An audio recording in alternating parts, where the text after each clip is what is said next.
요한복음 4장 34절로 36절 말씀이에요.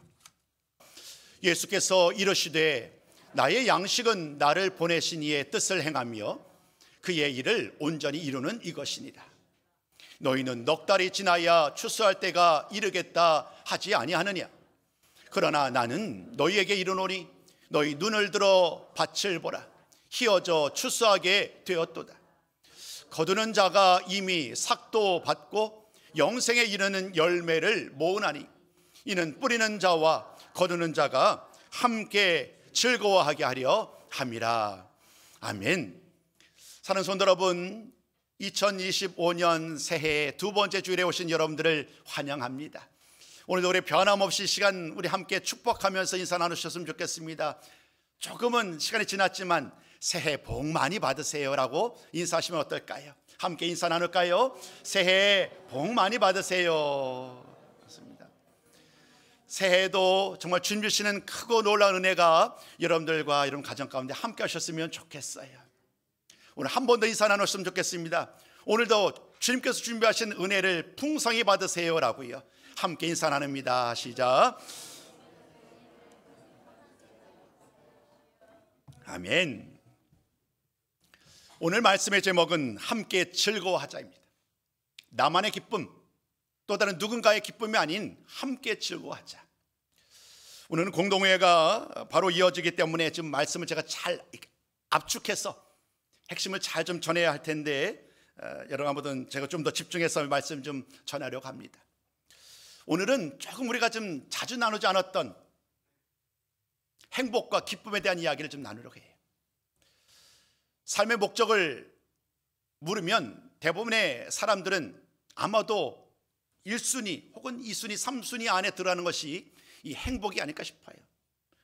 나의 행복, 우리 가족의 행복을 꿈꾸며 살아가는 것이 나의 삶의 목적이에요. 아무도 많은 분들은 이렇게 생각을 할 것 같습니다.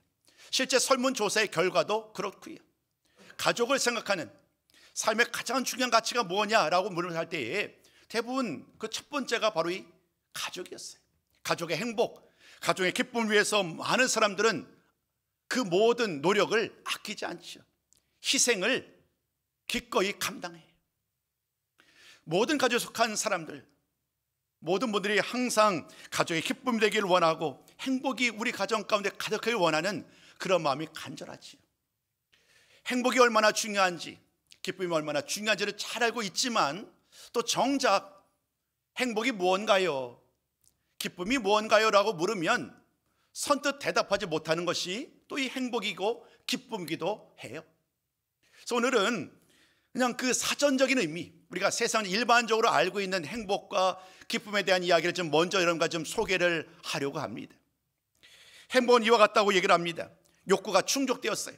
내가 원하는 그것이 물질이든 아니면 또 다른 명예이든 무언가이든 상관이 없이 내가 원하는 욕구가 충족되어서 만족하거나 즐거움을 누리는 상태, 이것이 바로 행복이다라고 정의를 합니다. 기쁨도 큰 의미에서 출발점은 다르지 않습니다. 욕구가 충족되었어요. 그 욕구가 충족되었을 때에 그 즐거운 감정이나 느낌이 기쁨이라고 얘기를 합니다. 출발점은 모두 다 어디서부터 출발하느냐 하면 나의 욕구가 충족되었다. 내가 원하던 꿈이 이루어졌다. 그 꿈이 이루어졌고 욕구가 충족되었을 때에 그 상황, 그 상태가 바로 행복이요. 그때에 느끼는 내 마음속에 우러나는 감정, 그 느낌이 바로 기쁨이라는 거예요. 이것이 일반적으로 정의하는, 사전에서 또 세상 많은 사람들이 정의하는 행복과 기쁨이에요. 오늘 말씀은 바로 여기서부터 출발을 합니다. 여러분, 세상이 말하는 행복과 기쁨은 어떻게 그들에게 주어지나요? 그 모든 기준은요, 언제나 시작과 끝이 나에게 초점이 맞춰져 있습니다. 내가 만족하고 내가 원하는 것을 이루어야만 비로소 행복이 시작되는 거예요. 비로소 기쁨이 시작되는 거예요. 내가 만약에 내가 욕구라는 표현이 좀 그렇습니다만은 내가 원하는 것이 이루어지지 않는다고 한다면 우리는 행복과 기쁨을 누리지 못한다는 거예요. 왜냐하면 모든 행복과 기쁨의 출발이 나로부터 시작하니까요. 내가 중심되어 그래서 내가 원하는 그 모든 삶의 목적이 이루어지지 않는다고 한다면 우리가 원하는 행복과 기쁨은 누릴 수 없는 거예요. 설사 그러한 정말 좋은 기회가 되어서 내가 그 욕구를 충족할 수 있었어요. 그래서 나에게 행복과 기쁨이 찾아왔어요. 그러나 이러한 행복과 기쁨은 그것이 영원하지 않아요. 아주 일시적이고 상대적이고 제한적이에요. 예를 들어 볼게요. 우리가 일반적으로 생각하는 행복한 상태 혹은 기쁨의 감정들은 어땠는가? 이런 거지요. 우리가 정말로 힘써 왔는데 지난 20년 동안 열심히 일을 해서 정말 좋은 집, 아주 깨끗하고 아름다운 집을 우리가 분양을 받았어요. 그 집을 처음으로 들어갔어요. 얼마나 행복해. 야, 드디어 행복이 가득한 집이 우리 나에게 주어졌구나 하면서 서로 모든 가족이 아마 얼싸안고 기뻐하면서 즐거워하지 않겠어요? 행복한 삶을 기대할 거예요. 기쁨이 가득하실 거예요. 그러나 그 집이 주는 행복과 기쁨은 오래지 않아서 사라지죠. 여행을 꿈꿨어요. 일을 하느라고 바빠서 가족의 행복을 돌아보느라 해외여행도 변변하지 못했는데 드디어 20년 만에, 아니 30년 만에 일평생 처음으로 해외여행을 하게 됐어요. 발른 그곳이 얼마나 좋은지 행복이 기쁨이 막 밀려오는 거예요. 너무 좋다. 그런데 그 행복과 기쁨도 반복되지 않지요. 얼마 지나지 아니하면 또다시 현재 모습 속에서 또다시 힘겹게 살아가는 우리들의 모습을 보게 됩니다. 제가 드리고 싶었던 말씀은 이거예요. 세상의 기준으로 바라보는, 세상이 정의하는 행복과 기쁨은 영원하지 않고 상대적이고 언제나 제한적이더라는 거예요. 그것을 위하여 살아가는 우리의 삶 역시 얼마나 힘겹겠는가. 근데 오늘 저는 여러분들에게 또 다른 행복과 기쁨을 소개하고 싶어요. 바로 성경이 말씀하는 행복과 기쁨입니다. 성경 말씀은 행복과 기쁨을 굳이 구분하지 않아요. 이것이 행복이고 이것이 기쁨이고, 이것 행복과 기쁨은 이런 차이가 있고, 그렇기 때문에 무엇이 더 옳고 무엇이 더 중요하고라고 명확하게 구분하지 않는다는 거예요. 많은 세상의 사람들은 행복을 외적인 상태에 대해서 욕구 충족에 대한 결과물로 말입니다. 그리고 마음의 감정을 가지고 기쁨과 그리고 행복을 정의합니다마는 성경이 말씀하는 행복과 기쁨은요, 철저하게 내가 아닌, 나의 감정과 나의 상태가 아닌 하나님과 나의 관계 속에서 찾고 있습니다. 내가 오늘 나의 마음, 나의 기분이 아닌 하나님과 더불어 함께하는 그 믿음과 신앙의 토대를 두고 있다는 거예요. 바로 말씀을 한번 나눠볼까요? 성경 말씀이 말하는 행복과 기쁨은 바로 여기에 있습니다. 우리 한번 시편 말씀부터 빌립보서 말씀을 한번 화면에 좀 나눠주세요. 같이 한번 읽어봅니다. 자, 시작. 여호와께 피하는 모든 사람은 다 복이 있도다. 이스라엘이여, 너는 행복한 사람이로다. 여호와의 구원을 너같이 얻은 백성이 누구니? 주 안에서 항상 기뻐하라. 내가 다시 말하노니 기뻐하라. 이 말씀을 잘 보세요. 세상이 말하는 그 행복과 기쁨과는 거리가 있지요. 오늘 주님은, 오늘 하나님께서는 이 말씀을 통해 이렇게 말을 합니다. 너희는, 여러분들은, 이스라엘 백성들 향한 말입니다만은 행복한 사람이다라고 아예 선언을 하세요. 그들이 여행을 많이 갔는지, 물질이 얼마나 많은지, 사회적으로 얼마나 성공했는지를 묻지 않는다는 거예요. 오직 한 가지, 그들이 하나님의 택한 백성이니 너희들은 행복한 사람이다.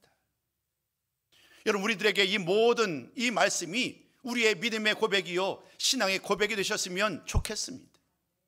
세상의 기준을 가지고 행복을 찾고 기쁨을 누리려고 하는 그 욕심 내려놓으셔야 합니다.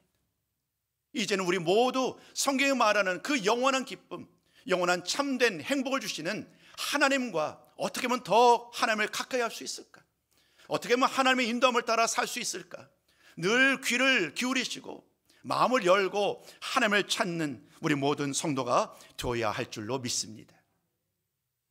행복과 기쁨에 대한 이야기를 전한 이유가 있습니다. 오늘 본문에는 주님께서 사마리아 땅을 지나서 이제 갈릴리로 가고 계셨어요. 그 과정에서 사마리아 사람 한 여인을 만났고 그 여인과의 대화 속에서 놀라운 결과가 주어지게 됩니다. 오늘 우리가 나눴던 말씀은 그 중간에 끼어 있는 말씀이에요. 그러니까 앞에는 사마리아 여인과 만났던 주님과의 대화의 이야기, 또 제자들과의 대화를 이어지는 나머지 말씀들은 이제는 주님과 사마리아 사람들과의 이야기를 담고 있고 그 중간에 예수님과 제자들의 이야기예요. 그 주님과 제자들의 이야기 속에서 주님은 어떤 말씀을 하느냐 하면 나의 기쁨과 나의 행복은 여기에 있다라고 주님이 말씀하시는 거예요. 우리 주님이 이렇게 말합니다. 나는 내가 나의 욕구가 충족되었기 때문에 기쁘다. 내가 원하던 나의 소망이 이루어졌기 때문에 기쁘다라고 말하지 않아요. 오늘 주님의 기쁨, 주님의 행복은 여기에 있다라고 주님은 말씀하세요. 그 첫 번째가 바로 오늘 나눌 첫 번째 제목입니다. 예수님은 하나님의 뜻을 행하는 것을 가장 기뻐하셨다는 거예요. 내 뜻을 이루기 위해서 내 목적을 이루고 내 사람 만들고 나의 이름을 더 드높이고 이것이 주님의 기쁨이 아니셨어요. 우리 주님의 기쁨은 오로지 하나님의 뜻을 이루는 것, 이것이 주님의 가장 큰 기쁨이셨어요. 오늘 34절의 말씀이 바로 그 이야기잖아요. 나의 양식은 나를 보내신 이의 뜻을 행하며 그의 일을 온전히 이루는 것이니라. 나의 양식, 즉 나의 육의 양식, 떡을 먹고 또 포도주를 마시고 빵을 먹는 이러한 육의 양식의 이야기가 아닌 영의 양식을 말씀하는 거예요. 내가 오늘 기쁜 것은, 내가 오늘 행복한 것은 바로 이 영의 양식을 하나님께서 공급하시는, 하나님께서 주시는 그 말씀을 따라 이 영의 양식을 오늘도 먹고 마시며 전하고 있는 이것으로 말미암아 나는 행복하다, 나는 기쁘다라고 말씀하고 있습니다. 하나님의 뜻은 무엇일까요? 하나님의 뜻은 주님께서 요한복음 6장 39절 이하 40절까지 말씀을 통하여 이렇게 말씀하셨습니다. 우리 한번 그 말씀도 같이 한번 나눠볼까요? 우리 한번 같이 한번 읽어봅니다. 자, 시작. 나를 보내신 이의 뜻은 내게 주신 자 중에 내가 하나도 잃어버리지 아니하고 마지막 날에 다시 살리는 이것이니라. 내 아버지의 뜻은 아들을 보고 믿는 자마다 영생을 얻는 이것이니 마지막 날에 내가 이를 다시 살리리라 하시니라. 아멘. 내 아버지의 뜻, 그러니까 하나님의 뜻은 예수님을 믿고 그 예수를 믿는 사람들로 하여금 영생에 이르게 하는 것, 이것이 하나님의 뜻과 하나님의 계획이세요. 하나님은 이 일 때문에 예수님을 세상에 보내신 거예요. 우리가 잘 아는 요한복음 3장 16절 17절 말씀이 바로 그 이야기잖아요. 하나님은 이 세상을 너무 사랑하셔서 그 많은 사람들이 구원에 이르기를 원하세요. 근데 구원에 이르려면 누군가 그 길을 열어주셔야 하는데 그 길을 열어주시고 그들로 하여금, 세상에 있는 많은 사람들로 하여금 구원에 이르도록 이끄시는 분, 그 길이요 진리요 생명 되시는 분이 바로 예수님이시라는 거예요.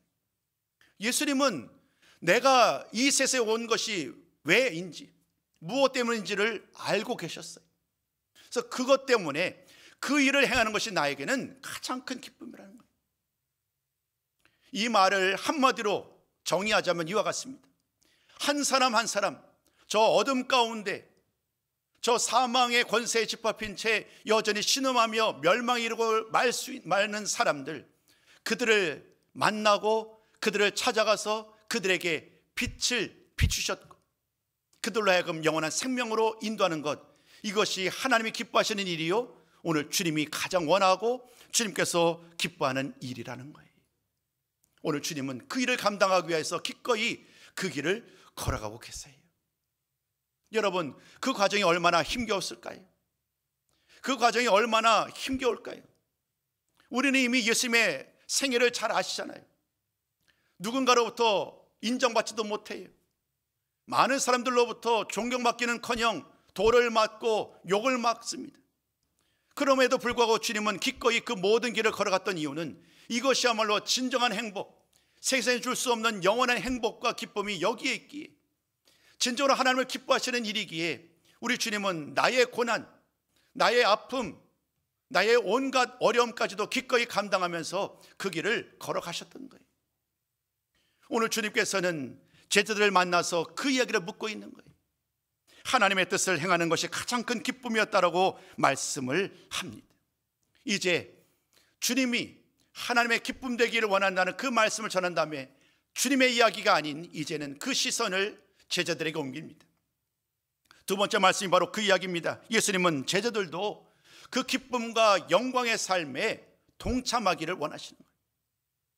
주님 한 분만이 아니라 이제는 많은 제자들, 주님을 따르는 자들을 향해서도 이 영혼 구원의 기쁨, 그 영혼 구원의 기쁨에 함께해야 되지 않겠느냐라고 주님은 반문하고 계십니다. 그 말씀의 출발점이 바로 오늘 35절 말씀이지요. 오늘 35절은 이렇게 시작을 합니다. 너희 눈을 들어 밭을 보라. 희어져 추수하게 되었도다. 너희 눈을 들어 밭을 보라고 말씀하세요. 추수할 때가 되었다고 말을 합니다. 지금이 추수할 때라는 거예요. 이 주님의 말씀은 사실 유대인들의 생각과는 많이 달라요. 왜냐하면 유대인들은, 제자들을 포함한 많은 유대인들은 이 추수할 때는 마지막 때에 올 것이다. 즉 주님이 다시 오시고 그리고 하나님의 나라가 시작될 때에 비로소 이 추수할 때가 시작될 것이다. 알곡과 쭉정이 비유 여러분 아시잖아요. 이런 비유해 보자면 추수할 때는 분명히 먼 미래에 마지막 때에 일어날 일이다라고 그들은 여겨왔는데 주님은 이렇게 말씀하는 거예요. 아니라는 거예요. 지금이 이미 추수할 때이고 눈을 들어보면 이미 그 모든 밭에 그 모든 곡식들이 이제 열매를 맺게 되었으니 추수할 때가 바로 지금이라고 말씀하는 거예요. 여러분 이 말씀은 그냥 뭐랄까요? 감정적으로 추상적으로 말씀하시는 말씀의 내용이 아닙니다. 오늘 저는 여러분에게 말씀을 소개할 때에 오늘 이 말씀을 앞뒤로 사마리아에서 일어난 일들이 쌓고 있다고 말씀드렸어요. 잠깐 소개하자면 이런 내용입니다. 주님이 갈릴리로 가는 과정에서 사마리아를 통과하여 지나가게 되셨어요. 그리고 야곱의 우물가에 이르러서 목을 축이고자 하였습니다. 그때 한 여인이 물을 길러 찾아옵니다. 사마리아 여인이었습니다. 그 여인과 주님은 대화를 시작합니다. 다양한 이야기, 그 여인의 삶의 이야기부터 시작해서 이제 예배를 어디에서 드려야 되는지, 어떻게 예배를 드려야 되는지 쭉 말씀을 전하는 과정 속에서 주님은 그로 하여금, 그 여인으로 하여금 한 가지를 깨닫게 하셨지요. 지금 나와 대화하고 있는 이분이 내가 또 우리 많은 사람들이 기다려왔던 그 메시아이시구나. 이분이 바로 우리가 그토록 기다려왔던 그리스도이시구나라는 것을 깨닫게 하셨어요. 주님이 본인 스스로 말씀을 통해서 내가 메시아야라고 말한 것이 아니라 다양한 말씀, 그들의 필요, 그 여인의 필요와 모든 상황을 말씀하는 과정에서 그 여인 스스로 이분이, 주님이 바로 메시아였구나, 구주셨구나, 그리스도였던 것을 깨닫게 되었습니다. 그 기쁨이 너무 컸어요. 그 기쁨이 너무 커서 그 여인은 물을 기르는 것도 내버려둔 채 마을로 달려갑니다. 왜냐하면 기쁨의 소식을 전해야 되잖아요. 내가 오늘 그리스도를 만났으니, 내가 오늘 메시아를 만났으니 얼마나 기쁘겠어요. 그래서 그 많은 동네 사람들, 아마도 가족도 있었겠고 친척과 이웃도 있었겠지요. 그들에게 전합니다. 내가 오늘 메시아를 만났다. 우리 한번 같이 가서 그분을 보지 않겠느냐. 이 여인이요, 전도자가 된 거예요. 그래서 동네 사람들에게 그 주님을 만나보자라고 말씀을 전합니다. 실제 많은 사람들이 그 말을 들은 다음에 그들 모두가 화답을하여서 지금 예수님을 만나기 위해서 나오는 거예요. 그 과정 속에서 주님과 제자들의 대화가 이어진 거지요. 오늘 제가 드린 말씀을 28절, 4장 28절과 30절은 이렇게 요약을 합니다. 우리 한번 이 말씀 같이 한번 읽어보셨으면 좋겠어요. 함께 읽습니다. 자, 시작. 여자가 물동이를 버려두고 동네로 들어갔어. 사람들에게 이르되 내가 행한 모든 일을 내게 말한 사람을 와서 보라. 이는 그리스도가 아니니 하니 그들이 동네에서 나와 예수께로 오더라. 아멘. 여러분, 사마리아 여인이요, 지금 주님께서 하셨던 일, 그 일을 기쁨으로 감당하고 있어요. 와서 보라. 여러분 메시아가 우리들 눈앞에 있으니, 우리가 함께 하고 있으니 그분을 보시고 그분을 믿으세요 라고 이 여인이 복음의 증인이 된 거예요. 예수님이 그토록 기뻐했던 바로 그 사역을 유대인들이 그토록 미워했던 그 사마리아 여인이 감당했던 일은 참으로 희한한 일이죠. 신비가 아닐 수 없어요. 여러분, 이 말씀은 우리에게요 많은 것을 생각하게 합니다. 우리는 종종 우리들 스스로 우리의 생각으로 사람들을 이렇게 제안을 합니다. 저 사람은 예수 믿지 않을 거예요. 저 사람은 결코 예수를 믿을 사람이 못 돼. 저 사람은 참 예수를 믿는 사람 같아. 우리는 나의 기준을 가지고 상대방을 이렇게 재단을 합니다. 그러나 그렇지 않은 거죠. 오늘 말씀에 의하면 그 당시 유대인들에게 사마리아 사람들은 가까이 할 수 없는 사람이잖아요. 그 무엇 하나 좀 환영받지 못하는 사람이었어요.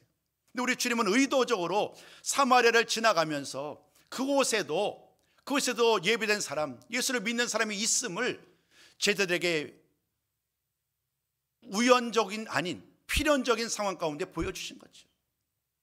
그 말씀은 이런 의미예요. 보라 추수할 때가 되었다. 그 말씀하시면서 너희 눈을 들어 밭을 보라고 말했잖아요. 그 밭은 바로 이 사마리아 땅을 말합니다. 키워져서 추수할 그 모든 곡식들은 지금 주님 앞에 모여있는 이 사마리아 여인과 수많은 믿음의 사람들, 사마리아 사람들을 말을 하죠. 그 어떤 인간의 제안에도 없이 하나님께서는 그 모든 믿음의 사람들을 예배해 놓으셨고, 오늘 사마리아라는 이 땅 가운데 이곳에서는 많은 사람들을 통하여 지금이야말로 추수할 때임을 눈을 들어 밭을 보며 그 추수한 기쁨에 함께 참여할 것을 주님은 명령하신 거예요. 주님이 씨를 뿌리셨어요. 주님이 놀라운 일들을 행하셨어요. 그러나 이제 주님께서는 그 놀라운 일들을 제들과 더불어 함께 하자고 그들을 초대하시는 거예요. 우선은 주님의 첫 번째 초대는 거두는 것에 함께 하자고 말씀하세요. 비록 제자들이 아직 씨를 뿌리는 이 일은 감당하지 못했으니까. 그러나 주님은 이렇게 말을 합니다. 비록 씨를 뿌리는 일은 제자들이 감당하지 못했지만 이제 내가 너희들을 초대하여서 이제 기쁨으로 단을 거두는, 이 열매를 거두는 복된 자리, 그 자리에 함께 여러분들을 초대하니 우리 모두 거둠의 기쁨에 함께하지 않겠느냐. 이렇게 말씀하셔서 주셨던 마지막 말씀이 바로 오늘의 제목이에요. 함께 즐거워하자. 내가 복음의 씨를 뿌렸든 혹은 그러지 못했든, 내가 오늘 복음의 씨로 누군가가 뿌렸던 씨를 통하여 내가 거두는 자가 되었든 그러지 못했든 그것이 상관이 없이 우리 모두는 이 씨를 뿌리고 거두는 이 복된 은혜의 자리에 다 청함을 받고 초대를 받은 주인공들이신 줄로 믿습니다. 그럼 우리 모두는 그 자체로 인하여 감사하고 그것으로 인해서 늘 기뻐하며 늘 감사하는 우리 모든 성도가 되셨으면 좋겠습니다. 바로 결론으로 이어가야 될 것 같네요. 오늘 주님은 제자들에게 말씀하셨잖아요. 그 제자들을 향한 주님의 명령은 이제 제자들을 넘어서 모든 시대, 모든 곳에 살아가는 주님을 믿는 사람들에게 그 초대가 미치게 됩니다. 한마디로 초대장이 우리들에게도 주어진 거예요. 그 초대장의 내용은 똑같습니다. 우리 모두 씨를 뿌리고 또 씨를 거두는 이 참으로 기쁜 자리, 그 복되고 거룩한 자리에 우리 모두 함께 하자는 거예요. 올 한 해 우리 교회는 많은 사람을 옳은 대로 오는 길로 인도하는 해라는 표를 가지고 한 해를 달려가고자 합니다. 지난주에는 그 말씀 자체, 다니엘서 12장 3절 말씀을 가지고 그 말씀을 나눴다고 한다면, 오늘 우리는 옳은 길로 걸어간다는 것, 옳은 대로 많은 사람을 인도한다는 것이 무엇인가에 대해서 좀 구체적인 말씀을 전하였습니다. 그것은 바로 주님께서도 그러하셨던 것처럼, 하나님께서도 그러한 귀한 뜻을 품으셨던 것처럼, 오래전 제자들이 귀한 사역을 감당했던 것처럼 오늘 저와 여러분 우리들이 이제 영혼 구원의 귀한 사역을 감당하기를 원하신다는 거예요. 여러분, 이 말을 들으면 우리는 부담으로 다가오죠. 어떻게 제가 씨를 뿌려야 하나요? 저는 방법도 몰라요. 어떻게 그 씨를, 뿌려진 씨를 거둬야 하나요? 거두는 방법도 저는 몰라요 라고 말할 수지 모르겠습니다. 그러나 여러분, 이 말씀을 잘 보면 이 말씀은 나눠야 되겠네요. 우리 요한복음 12장 24절 좀 화면에 띄워주시겠어요? 이 말씀은 좀 같이 나눠야 되겠습니다. 같이 읽습니다. 시작.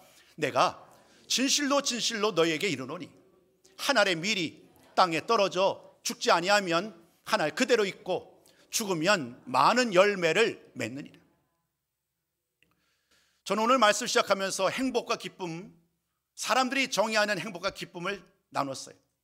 그 모든 정의의 시작과 끝은 언제나 나였어요. 내가 해야 한다. 내가 원하는 것을 이루어야 된다. 내가 보아야 한다.